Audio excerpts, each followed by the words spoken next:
The wealth of a nation is its people. The government of Guyana, cognizant of this, has mandated the Ministry of Social Protection and provided it with the necessary funding to ensure that basic social services and assistance are consistently and effectively delivered to Guyanese.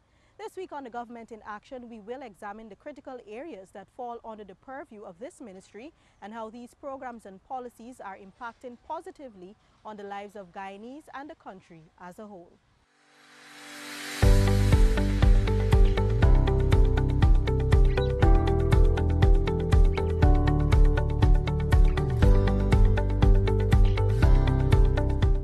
The Ministry of Social Protection deals with a plethora of social issues from domestic violence to child abuse to trafficking in persons and provides critical services to the citizens such as old age pension and public assistance for persons in vulnerable situations. This year, the ministry was allocated $16.6 billion to undertake a number of initiatives, all geared at improving the lives of Guyanese in the 10 administrative regions. Apart from addressing social ills and delivering social services, the Social Protection Ministry offers training geared at capacity building. Minister of Social Protection Ms. Amna Ali said her ministry also collaborates with other ministries and non-governmental organizations to implement programs geared at women and youth empowerment, making reference to the Women Across Differences projects. There is a great emphasis on reintegration of young people generally into the society, having faced or having been in a vulnerable group.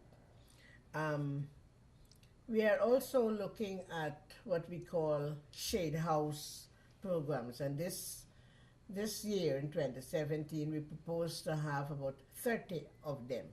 Now these programs are like organization of groups of people, young people in particular, to look at probably supplying flour to the flower shop, gainful employment.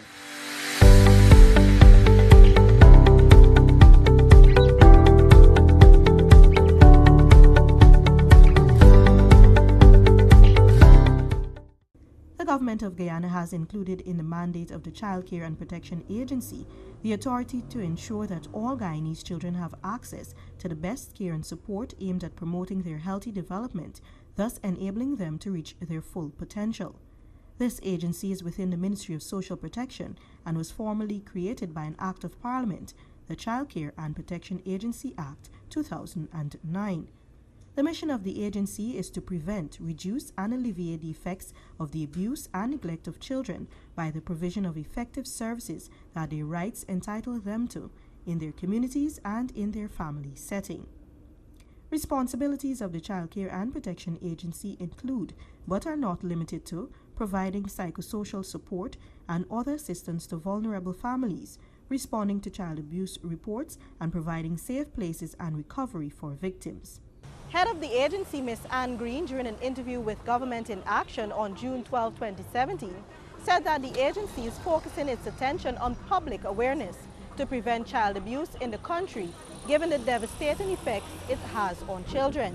Ms. Green believes strongly that this approach will develop what is described as the bystander approach rather than the bystander effect, which she explained. The bystander's effect, you're just playing at you and see, playing at you and hear, hoping that somebody else talk about it, hoping that somebody else will fix it and so on, and you just walk away. But we want a bystander's approach. Is really, if you see something, you're going to have to say something and you're going to have to do something. So we are pushing the awareness. As part of the mass awareness campaign, the Child Care and Protection Agency is establishing community watch groups in its quest to create a child-friendly society, which is serious about stamping out the societal ill of child abuse and neglect. The head of the agency expressed confidence that with the involvement of the community and with the religious groups playing a proactive role, children would be better protected. So what we're going to do is to decrease those situations that put the children at risk, and we're going to increase the protective factors to protect children. But to do that, we want to link the state systems with the community systems. So together we can ensure the safety of children. Building the capacity of parents through special training programs conducted by specially trained facilitators drawn from the communities is another measure being taken by the Child Care and Protection Agency to ensure the well-being of children all across Guyana. Ms. Green acknowledged that there is no blueprint for parenting and many of them need help with raising their children. Therefore, in keeping with its mandate, the agency will endeavor to assist as many parents as it can. The agency is working to reduce the number of children in institutional care, and contrary to the popularly held notion that officials want to remove the children from their families, Ms. Green said children are not just removed from their homes, but from vulnerable situations and placed temporarily in an institution. Institutions are like savior for children, but it's not the best place for children. The best place for children is in a family life setting. So we want to get children in a family life setting. So we want to return as many of the children that we have in institutions to the biological parents if they can, and to provide support for their continued well-being. In this regard, the Child Care and Protection Agency has partnered with a non-governmental organization, Blossom Incorporated, to conduct a case review of all the children in residential care, which totals over 600, to determine how many of them can return to the care of their biological parents. Ms. Green said when a child is removed from the home, the family undergoes counseling and an evaluation to ensure that the child or children can return to their homes in the shortest possible time. Factors such as parental drug and alcohol abuse hinders the process, and in some extreme cases, the child or children are unable to return to those homes and foster care or guardianship is sought.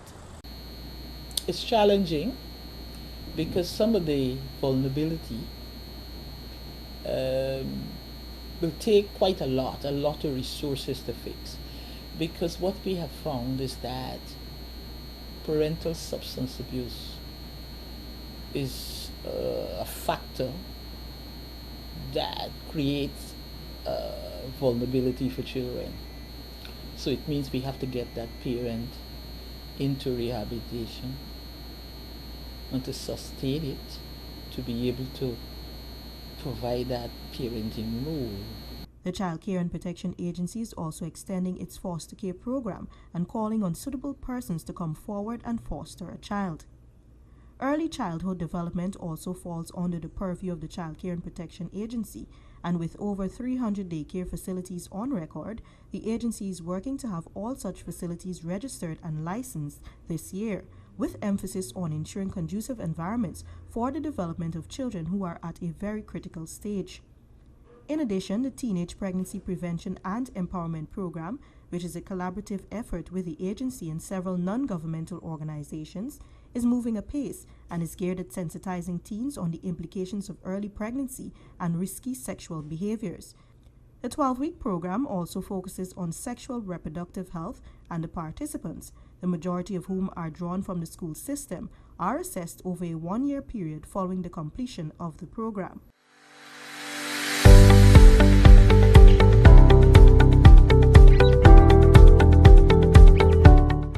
Trafficking in persons, TIP, is a problem worldwide, and Guyana is not exempt from the challenges wrought by the scourge.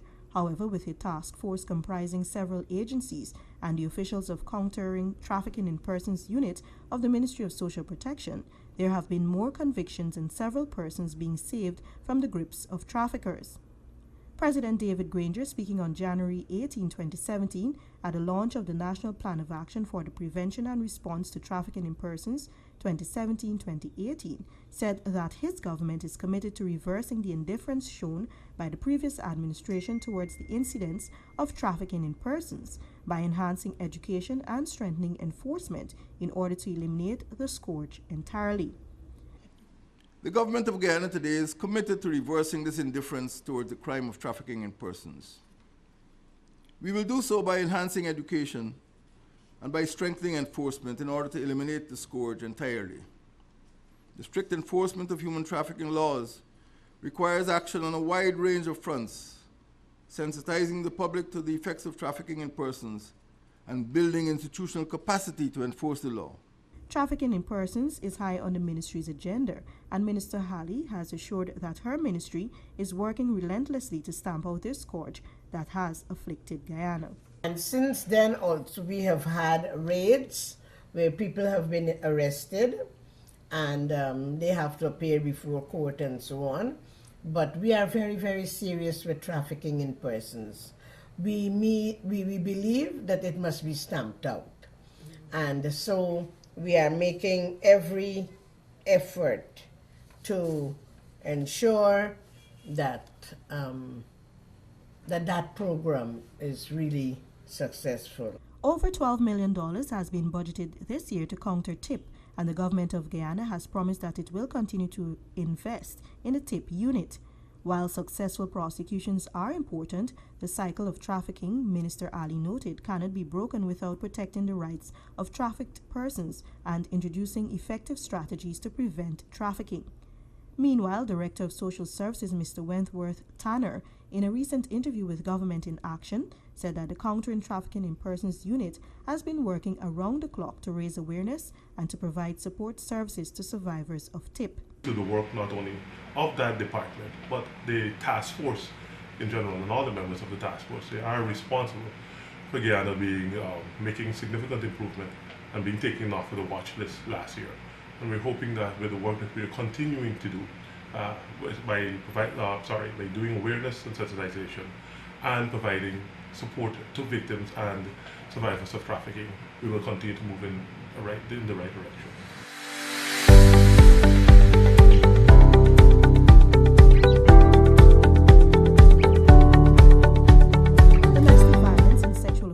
Are two areas that the Ministry of Social Protection places great emphasis on given their prevalence. Minister Ali disclosed that plans are afoot to construct a home at Mahaika, East Coast Demerara.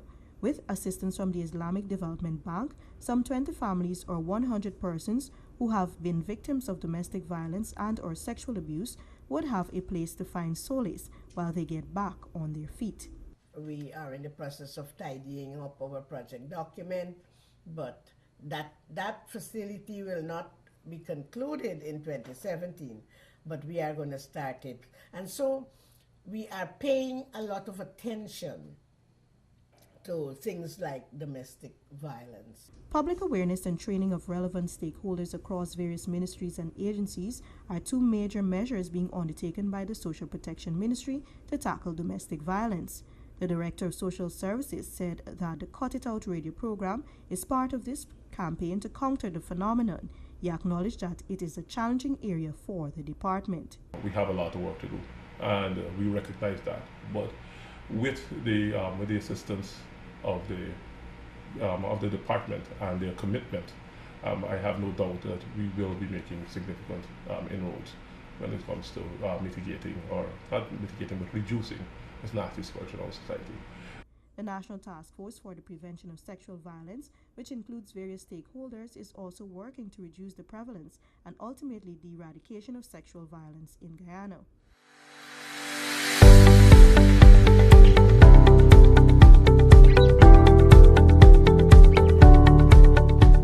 President Granger has pledged that his government will do all that is necessary to ensure that senior citizens in Guyana enjoy a good life. He said that a steady increase in old age pensions since 2015 is a demonstration of this commitment.